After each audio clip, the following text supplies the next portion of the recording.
சென்னை சேப்பாக்கத்தில் நடைபெற்ற குதிரை உரிமையாளர்களுக்கான விழிப்புணர்வு நிகழ்ச்சியில் இரு தரப்பினருக்கிடையே வாக்குவாதம் ஏற்பட்டதால் நிகழ்ச்சியை பாதியிலேயே முடித்துக் கொண்டு அதிகாரிகள் அவசரமாக புறப்பட்டு சென்றனர்.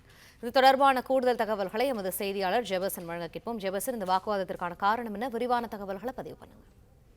தமிழ்நாடு விலங்குகள் நல வாரியம் மற்றும் தொண்டு நிறுவனம் சார்பில் குதிரைகள் உரிமையாளர்களுக்கான நடத்தப்பட்ட விழிப்புணர்வு நிகழ்ச்சியில் இரு தரப்பினரிடையே வாக்குவாதம் ஏற்பட்டதால் நிகழ்ச்சியை பாதியிலேயே முடித்துக் கொண்டு அதிகாரிகள் அவசரமாக புறப்பட்ட சம்பவம் அரங்கேறி இருக்கிறது.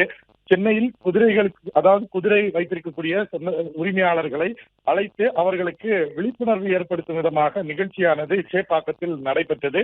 இந்த நிகழ்ச்சியில் 50க்கும் மேற்பட்ட குதிரை வைத்திருக்கக்கூடிய உரிமையாளர்கள் நிகழ்ச்சியில் கலந்து கொண்டனர்.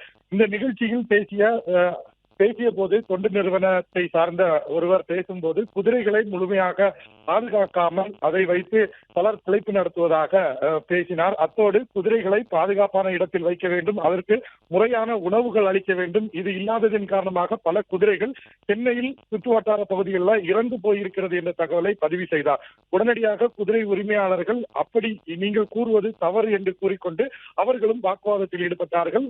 குதிரைகளுக்கு ஏதேனும் பாதுகாப்பின்மையோ அல்லது அதற்கு உடல்நிலை குறைவு ஏற்பட்டால் உடனடியாக நாங்கள் கால்நடை மருத்துவமனைக்கு எடுத்துச் செல்கிறோம், அங்கு உரிய சிகிச்சைகள் அளிக்கப்படுவதில்லை என கூறி அவர்களும் மறுபடி அந்த அதிகாரிகளிடம் வாக்குவாதம் செய்ததால் அந்த இடத்துல பரபரப்பான சூழல் ஏற்பட்டது.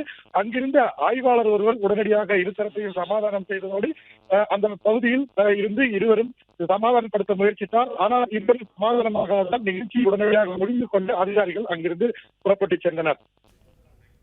நன்றி ஜெபசன், விரிவான தகவல்களுக்கு. பிளே ஸ்டோர் மற்றும் ஆப் ஸ்டோரில் இருந்து பாலிமர் செயலியை QR கோடு மூலம் பதிவிறக்கம் செய்யுங்கள். செய்திகளை உடனுக்குடன் பெறுங்கள்.